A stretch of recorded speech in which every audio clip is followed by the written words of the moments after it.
अल्लाह के नाम से जो बड़ा मेहरबान और निहायत ही रहम करने वाला है। तमाम हज़रात दुरूद पाक पढ़ें। अल्लाहुम्मा सल्ली अला मुहम्मदिन व अला आलि मुहम्मद कमा सल्लैता अला इब्राहीम व अला आलि इब्राहीम इन्नका हमीदुम मजीद।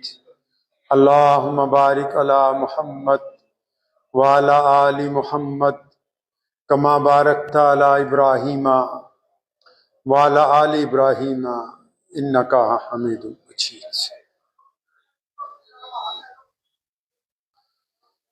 मदीनतुल मुनव्वरा में एक दिन प्यारे नबी सल्लल्लाहु अलैहि वसल्लम तशरीफ रखते हैं मस्जिद नबवी में। तो जिब्रील अलैहिस्सलाम तशरीफ लाए। इस मर्तबा जो जिब्रील अलैहिस्सलाम आए, सलाम जब पेश किया, अल्लाह के नबी अलैहिस्सलाम ने हैरत से देखा, फरमाया जिब्रील ये आपने कैसे कपड़े पहन रखे हैं? जिब्रील अलैहिस्सलाम ने फरमाया या रसूलुल्लाह सल्लल्लाहु अलैहि वसल्लम ये मैंने टाट पहना है, बोरी का टाट जो है उसका कुर्ता, उसी की लुंगी।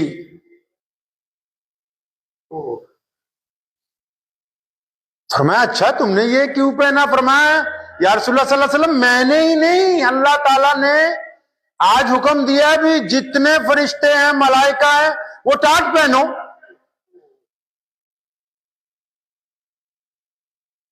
नबी अलैहिस्सलाम को बड़ी हैरत हुई। फरमाया क्यों, वजह क्या हुई? आपने इतना मोटा सख्त लिबास टाट पहना है जो पहना नहीं जा सकता, वजह क्या है? फरमाया वजह नहीं पता आपको, वही तो वजह है, वो आपका दोस्त नहीं है अबू बकर रज़ी अल्लाह ताला अन्हु। फरमाया हाँ अबू बकर मेरे साहिब, मेरा दोस्त, मेरा साथी, मेरा रफीक। फरमाया हाँ वो आ रहे हैं, उनको देखो जरा। सैयदना अबू बकर इतनी देर में मस्जिद में दाखिल हुए, रसूलुल्लाह सल्लल्लाहु अलैहि वसल्लम ने क्या देखा? मोहम्मदुर रसूलुल्लाह के यार ने टाट पहना हुआ है।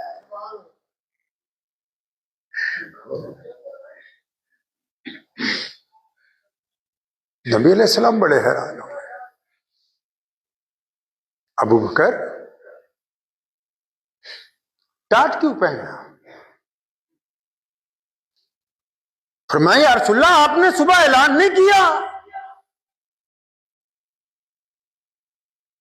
कि अल्लाह के दीन को जरूरत है तुम्हारी दौलत की, तुम्हारे पैसों की, तुम्हारी अशिया की, तुम्हारे धन दौलत की, अल्लाह के दीन को जरूरत है। तो या रसूलुल्लाह सल्लल्लाहु अलैहि वसल्लम मैंने आज सारा अपना माल, अपने सारे मवेशी, अपनी सारी धन दौलत, अपने सारे जेवरात, अपनी तमाम सवारियां, अपने तमाम बागात, या रसूलुल्लाह सारा इकट्ठा करके बैतुल माल में जमा करवा दिया। जब मैं जमा करवाने लगा तो मेरे दिल में ख्याल आया अबू बकर ये तेरे कपड़े बड़े कीमती हैं, शायद ये भी किसी का जगह दीन के काम आ जाएंगे। तो मैंने अपने तमाम कीमती कपड़े, हत्ता की जो लिबास पहना हुआ था, वो भी उतार के अल्लाह के रास्ते में बैतुल माल में जमा करवा दिया। और जब टाट पहना है, अल्लाह जो हर चीज को जानते हैं, अल्लाह को उनकी अदा ये इतनी पसंद आई कि अल्लाह तबारक व तआला ने जिब्रील को कहा कि जिब्रील टाट पहनकर मोहम्मद रसूलुल्लाह के पास जाओ और रसूलुल्लाह को आज जाके ये कहना कि अबू बकर से बुलाकर ये पूछे कि तेरा रब तुझसे राजी हो गया है, क्या तू भी अपने अल्लाह से राजी है?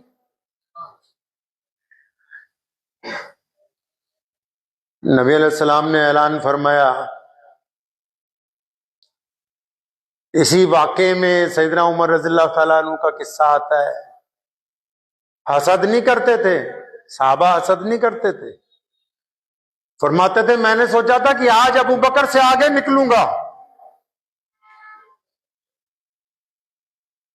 तो सारे घर की दौलत आधी की, मवेशी आधे किए, सामान आधा किया, सवारियां आधी की।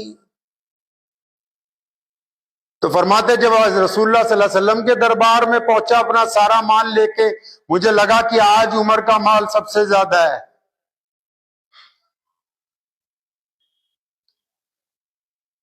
तो बड़े खुश थे, लेकिन दिल में था कि अबू बकर को से आगे कोई निकल नहीं सकता। अबू बकर आए ना, अब फरिश्तों ने टाट पहन रखा, अबू बकर ने टाट पहन रखा, तो रसूलुल्लाह ने एक खूबसूरत सा सवाल किया, अबू बकर, हजरत उमर से भी पूछा, अब उमर क्या लेके आए हो, क्या छोड़ के आए हो? फरमाया या रसूलल्लाह जितनी धन दौलत माल मवेशी सवारियां साजो सामान सबके दो हिस्से किए, आधा बच्चों के लिए छोड़ दिया, आधा अल्लाह के रास्ते में दे दिया। जब अबू बकर आए तो पूछा कि क्या लेके आए हो और क्या छोड़ के आए हो? तो सैयदना अबू बकर सिद्दीक रजी अल्लाह ताला अन्हु ने बड़ी ही इनकिलाबी बात कही थी। फरमाया या रसूलल्लाह सल्लल्लाहु अलैहि वसल्लम जो कुछ मेरे पास था वो अल्लाह और उसके रसूल की खिदमत के अंदर हाजिर कर दिया गया। फरमाया घर वालों के लिए क्या छोड़ा? फरमाया घर वालों के लिए तो अल्लाह और उसके रसूल काफी है, घर वालों के लिए वो काफी है। एक मौके पर नबी अलैहि सलाम ने ऐलान किया, कौन है जो मेरे दीन की मदद के लिए आगे आए? सदर उस्मान रज़ियल्लाहु ताला अन्हु खड़े हुए, फरमाया या रसूलल्लाह 300 ऊंट मां साजो सामान। रसूलुल्लाह सल्लल्लाहु अलैहि वसल्लम ने दोबारा ऐलान किया, और कौन है भाई? उस्मान फिर खड़े हुए, या रसूलल्लाह 600 ऊंट मां साजो सामान। रसूलुल्लाह ने तीसरा ऐलान किया, इनके अलावा और कौन है? उस्मान फिर खड़े हुए, या रसूलल्लाह 900 ऊंट मां साजो सामान। नबी अलैहि सलाम ने फरमाया उस्मान रुक जाओ, अब किसी और को भी मौका दो। पर मैं नहीं या रसूलल्लाह जो कुछ है वो आपके लिए।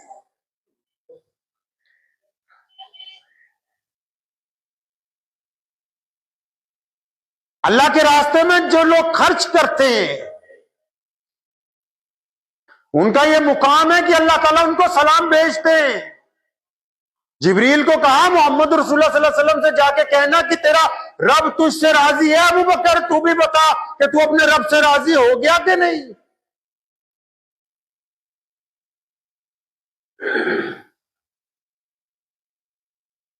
सैयदना अब्दुर्रहमान बिन औफ रज़ियल्लाहु ताला अन्हु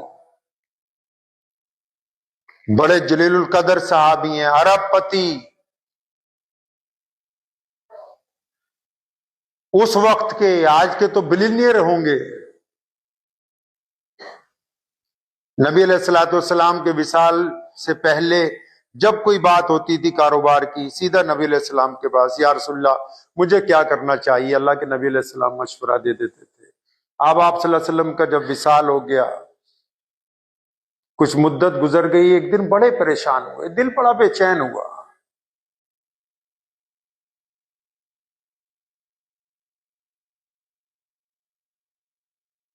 तो उम्मुल मोमिनीन सैयदना आयशा सिद्दीका रज़ियल्लाहु ताला अन्हु का दौर था।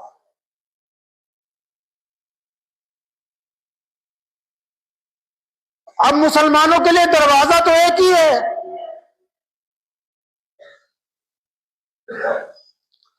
जब से दीन कायम हुआ दीन सीखने का दरवाजा मुसलमानों के पास एक ही है। जहां से दीन शुरू होता है, जहां दीन के शारेह रहते हैं, जहां दीन नाफिज किया जाता है, जहां दीन समझाया जाता है, जहां से दीन बनाया गया, वो मोहम्मद रसूलुल्लाह सल्लल्लाहु अलैहि वसल्लम का घर है।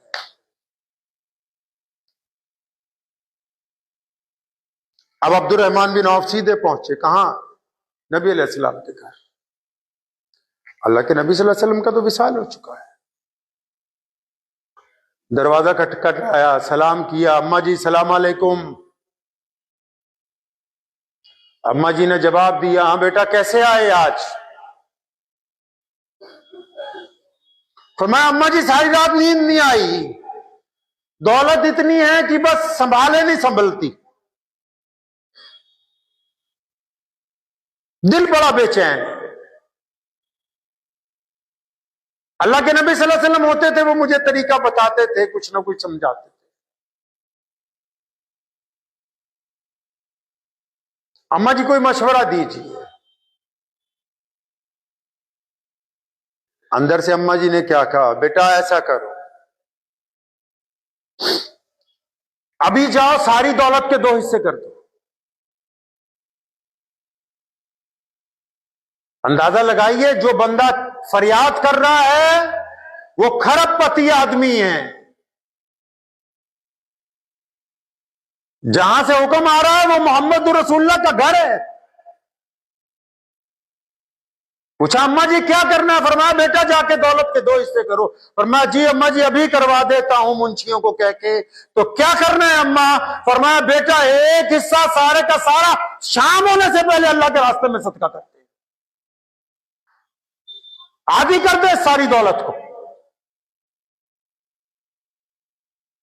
फरमाया अम्मा जी ये आज ही हो जाएगा काम, आप बताओ मैं बख्शा तो जाऊंगा, मैं क़यामत वाले दिन परेशानी में तो नहीं फंसूंगा? फरमाया नहीं, मैं मोहम्मद रसूलुल्लाह सल्लल्लाहु अलैहि वसल्लम से तेरी सिफारिश करूंगी इंशाअल्लाह।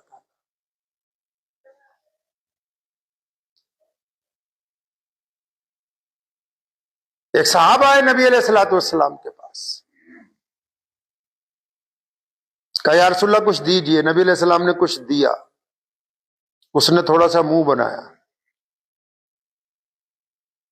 हजरत उमर को गुस्सा आया कि नबी के घर से तो एक खजूर का दाना मिल जाए वही काफी हो जाता है, ये मुंह बना रहा है। नबी अलैहिस्सलाम ने उसको बुलाया अपने करीब, हुजरे में ले गए। सैयदना बिलाल को कहा फला फला चीजें लेके आओ। सैयदना अबू हुरैरा को कहा फला फला चीजें लेके आओ। सैयदना अबू बकर सिद्दीक को कहा फला फला लाओ। अब जब कपड़े आने लगे, साजो सामान आने लगा, बर्तन आने लगे, गठरियां बनते लगी, 1 बनी, 2 बनी, 3 बनी, 4 बनी, 5 बनी, तो क्या कहता है खड़ा होके, या रसूलल्लाह बस कीजिए, ये तो मैं ले जा भी नहीं सकता, और खुदा की कसम आपसे फैयाज मैंने कोई देखा नहीं है। पर मैं यही बात जाके साहबा में कहूं, तुम्हारे उस अमल से वो नाराज हो गए थे। उसने साहबा को कहा कि मैंने अल्लाह के नबी से ज्यादा कोई फैयाज नहीं देखा। सैयदना उमर को कहा नबी अलैहिस्सलाम ने, उमर तुम्हारी बात ठीक थी, तुम अगर इसे गुस्ताखी की वजह से हलाक कर देते तो ये जहन्नुम में चला जाता, लेकिन हमने अपनी कुव्वत अमल के साथ इसकी राय को तब्दील कर दिया। प्यारे मोहम्मद सल्लल्लाहु ताला अलैहि वसल्लम ने हमारी मां अम्मी आयशा सिद्दीका रज़ियल्लाहु ताला अन्हा को फरमाया, खुद अम्मा कहती हैं, सैयदना आयशा सिद्दीका रज़ियल्लाहु ताला अन्हा फरमाया, मैंने मोहम्मद रसूलुल्लाह से ज्यादा बांटने वाला नहीं देखा है। हमारे नबी ने कभी ज़कात नहीं दी, जितना माल आया बांट दिया, जितना माल आया बांट दिया, कभी ज़कात वाजिब होने की नौबत ही नहीं आने दी। ऐसी बात नहीं कि माल नहीं था। नबी अलैहिस्सलातु सलाम का जो फक्र है वो इख्तियारी है, गैर इख्तियारी नहीं है। उन्होंने पसंद किया गरीबों के साथ रहना, उन्होंने पसंद किया गरीबों के साथ खाना खाना, उन्होंने पसंद किया गरीबों के जैसे कपड़े पहनने, ताकि उम्मत उनकी गरीबों के साथ मदद करने वाली हो, और ताकि उनकी उम्मत गरीबों के साथ दिल लगा के खड़े होने वाली हो। मोहम्मद रसूलुल्लाह का फक्र जो है वो इख्तियारी है, गैर इख्तियारी नहीं।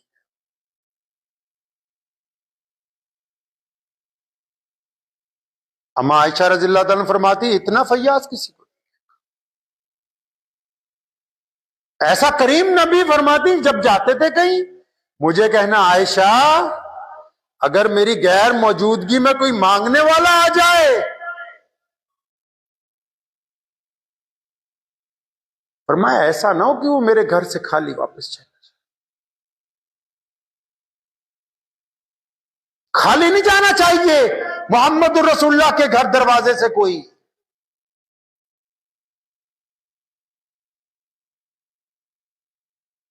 एक साहबी है ना जिनका वाक्य है कि वो घोड़ा खरीदने के लिए गए तो बेचने वाले ने कहा कि हजरत 100 दिनार। फरमाया नहीं, मुझे ये अच्छा लगता है, 200 दिनार का होना चाहिए। क्या चले आप 200 दे दे। फरमाया मुझे तो ये बहुत बेहतर लगता है, 300 दिनार का होना चाहिए। तो बेचने वाले ने कहा आपकी मर्जी है, 300 दे दीजिए। सवारी की, फरमाया मुझे तो 1000 का लगता है। कहना जी आपकी मर्जी है, 1000 दे दीजिए। 1000 दिनार दे के घोड़ा खरीदा। गुलाम ने कहा हजरत 100 रुपए की चीज 1000 की दी है। फरमाया मैंने, हम सब सहाबा ने मोहम्मद रसूलुल्लाह से वादा किया है कि उम्मत की खैर खाई करेंगे। वो नादान था, उसको नहीं पता ये कितने की चीज है। वो देहाती था, उसे क्या पता। कुरान पाक ने एक बड़ी खूबसूरत बात, अल्लाह करीम है ना,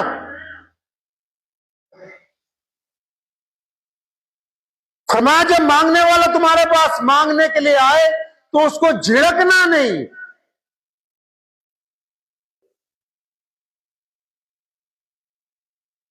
अल्लाह ने बड़ी खूबसूरत बात इंसानों को कही कि जब कोई मांगने वाला तुम्हारे पास मांगने के लिए आए, उसको झिड़कना नहीं, उससे बदतमीजी मत करना।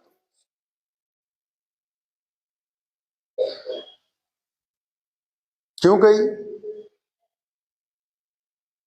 कल क़यामत वाले दिन एक बंदा बड़ी नेकियों वाला होगा। अल्लाह उसको कहेंगे कि मैं गया था तेरे घर पे, तुझसे खाना मांगा था, तूने बदतमीजी की थी। तुझसे सवाल किया था पानी के लिए, तूने बदतमीजी की थी। वो कहेगा या अल्लाह आप तो आए नहीं, मैंने तो नहीं देखा कभी आपको।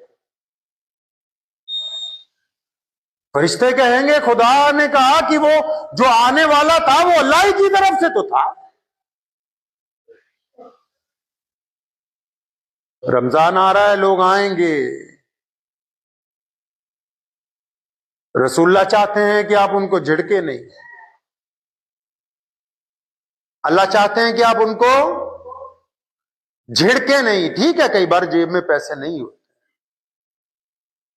बाज़ औक़ात ऐसा भी होता है कि हम नहीं दे पाते कुछ, लेकिन उसके साथ जो गुफ्तगू होनी चाहिए वो नरमी वाली गुफ्तगू, आजिज़ी वाली गुफ्तगू। मेरे वालिद शेर इस्लाम मौलाना हबीबुर रहमान लुधियानवी रहमतुल्लाह अलैह, अक्सर लोग बार बार आते थे। अब भी अल्लाह का बहुत एहसान है, ये सिलसिला अल्लाह ने अपना फजल से चला रखा है। कई लोग बार बार आते हैं। जब हम छोटे थे हमने अपना से अब्बा से कहा कि अब्बा ये बार बार आता है। बड़ी खूबसूरत बात समझाए। फरमाया बेटा ये अल्लाह का क्या करम नहीं है कि अल्लाह करीम ने आपको देने वालों के अंदर शामिल कर रखा है, लेने वालों की कतार के अंदर तुम्हें खड़ा नहीं। क्या ये अल्लाह का करम नहीं कि तुम्हारे दरवाजे तक कोई आ रहा है? वरना बिना मतलब तो कोई किसी को सलाम भी नहीं करता। क्या ये अल्लाह का फजल नहीं?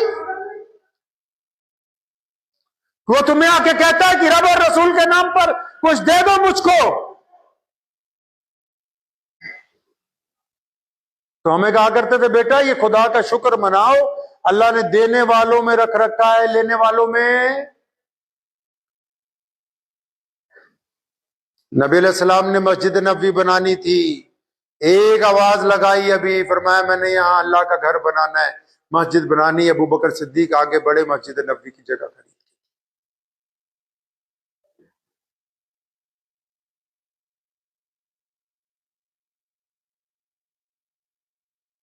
कोई मौका ऐसा नहीं है जिस पर नबी अलैहिस्सलाम ने हजरत सहाबा किराम रज़ी अल्लाह तआला अजमईन को तरगीब ना दी हो कि गरीबों की मदद से पीछे नहीं हटना, मिस्कीनों की मदद से पीछे नहीं हटना, मोहताजों की मदद से पीछे नहीं। अब रमजान आने वाला है, बहुत सफीर आएंगे। पहली बात नोट कर लो, मांगना आसान काम नहीं है।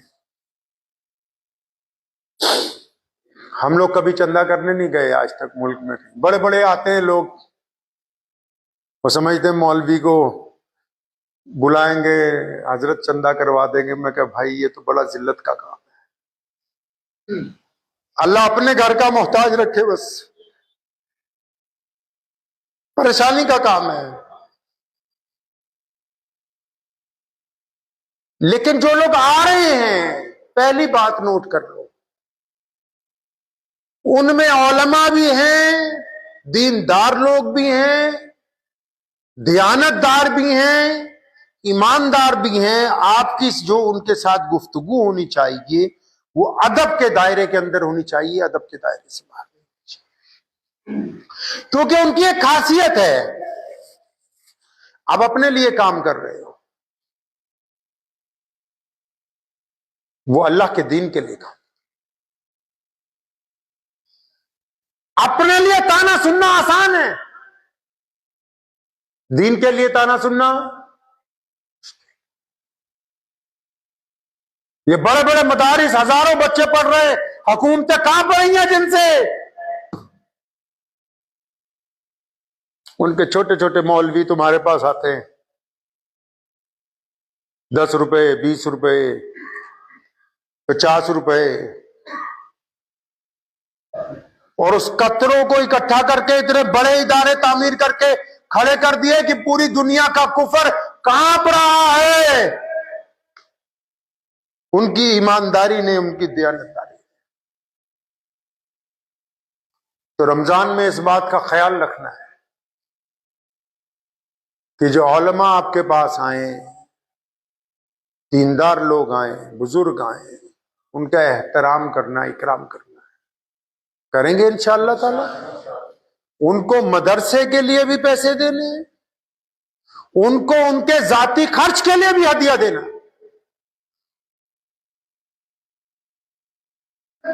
दूसरी बात मैं इसलिए कह रहा हूं क्योंकि इंसानी फितरत है।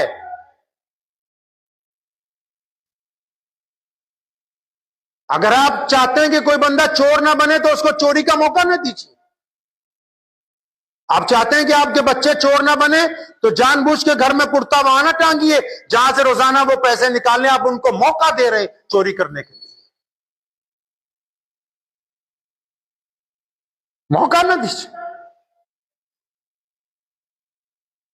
500 मदरसे को देने तो 500 सफीर को बोलो ये आपके लिए, ताकि दीन का काम और तेजी से आए। अब दूसरे नंबर पे गदागर भी आएंगे। गदागर समझते हो? जो किनका गुजारा ही चंदे के ऊपर है, जो सारा साल झूठ बोल के चंदा करते हैं, लेकिन उनका झूठ इसलिए कबूल है कि वो अपनी जात के लिए झूठ बोलते। किसके लिए झूठ बोलते हैं? अपने लिए। होता उनको कुछ नहीं है, ओ जी मैं बीमार हूं जी, मैं ये हूं जी, मैं वो हूं जी। चल भाई तू जो कुछ भी है, हमारे पास जो कुछ है अल्लाह के नाम पे। लेकिन तीसरी बात खतरनाक है, कुछ बदमाशों ने, कुछ गुंडों ने, कुछ बेईमानों ने दाढ़ी रख ली, लंबे लंबे कुर्ते पहन लिए, सिर पे पगड़ियां बांध ली, और मस्जिदों और मदरसों के नाम पर मुसलमानों की पीठ में छुरा घोंपने के लिए छुरी तैयार करके तैयार निकला है रास्ते। उससे नुकसान यह हुआ कि जिन मदारिस और मसाजिद तक रकम पहुंचनी चाहिए वहां नहीं पहुंच पाती। ये जो चरब जुबान बेईमान है, मौलवी भी नहीं है, मौलवियों का रूप धार रखा है। अगर मौलवी होते तो हराम ना खाते। हमारे यहां पंजाब में तो रवाज चल पड़ा, रोज फोन आता है, कभी गुजरात से, कभी बंबई से, कभी बेंगलोर से, कभी भोपाल से, यदि फलां फलां सफीर आए हुए हैं, लंबा कुर्ता है, लंबी पगड़ी है, लंबी दाढ़ी है, 5-5 आदमी, 6-6 आदमी। तो कुछ नहीं, मस्जिदें ही बेचो कागजों में।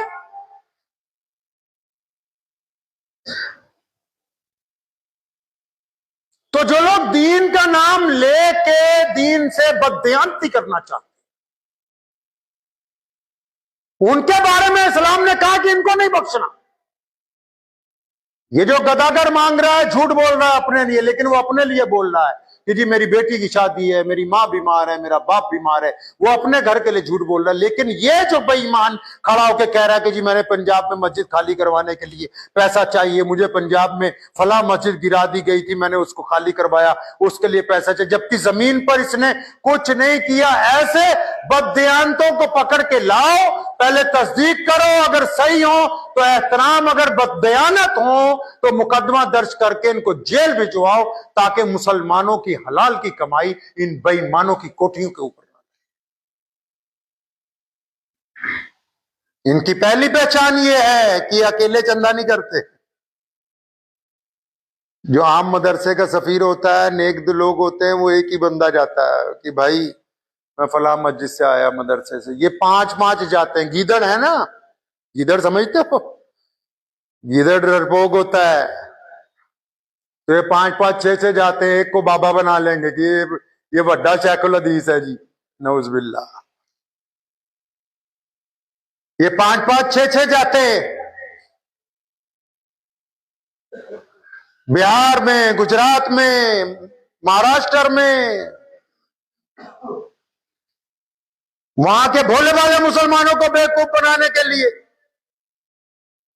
हमारे यहां भी आते हैं, यूपी से, बिहार से। पिछले साल अल्हम्दुलिल्लाह 15 डुप्लीकेट मौलवी पकड़वाए अल्लाह के फजल करम से। कहिए सुभान अल्लाह। मुकदमा दर्ज करके जेल भी भिजवाए अल्हम्दुलिल्लाह। पैसा बांटे, सुबह शाम बांट रहे हैं। जब से ये मस्जिद खुली है अल्हम्दुलिल्लाह अब तक 1000 मसाजिद नई तामीर हो गई, नई मसाजिद के अलावा 1000 पुरानी खुल गई, डिस्पेंसरियां चल रही हैं, बीमारों का इलाज हो रहा है। लेकिन ये नहीं कि कोई बेईमानी करके मस्जिद मदरसा के नाम के ऊपर अपना घर बनाने लगे। ऐसा नहीं हो सकता। मोहम्मद रसूलुल्लाह सल्लल्लाहु अलैहि वसल्लम ने हमें सिखाया कि अपने दीन के वफादार रहो, दीन के। रसूलुल्लाह का नाम लेके दीन के साथ धोखा करना, तो फिर ये समझना कि हम कामयाब हो गए हैं। ये बददियानत जो है, मरने के बाद कब्र में इनको पता लगेगा कि तुमने पंजाब के नाम पर, कभी बिहार के नाम पर, कभी उड़ीसा, ये 3 मजलूम, जिनको हम मजलूम स्टेट कह लो, जिन्होंने धंधा बना रखा है इनका। ये सारी बातें खोल के इसलिए बता रहा हूं ताकि जब देना है अल्लाह और उसके रसूल के नाम पर, तो दोनों आंखें खोल के, जब मस्जिद और मदरसे के नाम पर देना है तो दोनों आंखें खोल के कि पैसा सही जगह जाए। जब अल्लाह और उसके रसूल के नाम पर कोई मांगने आ जाए तो दोनों आंखें झुका के बड़े आराम के साथ जो कुछ जेब में है उस बंदे को दे दीजिए। अल्लाह और उसके रसूल सल्लल्लाहु अलैहि वसल्लम राजी हो जाएंगे। लेकिन जब अपनी अमानत अल्लाह और उसके रसूल के घर तक पहुंचानी है तो फिर अमानत वाला जो है, जो दरमियान में है, पहले ठोक बजा के उसको देखना है कि ये बेईमान तो नहीं है।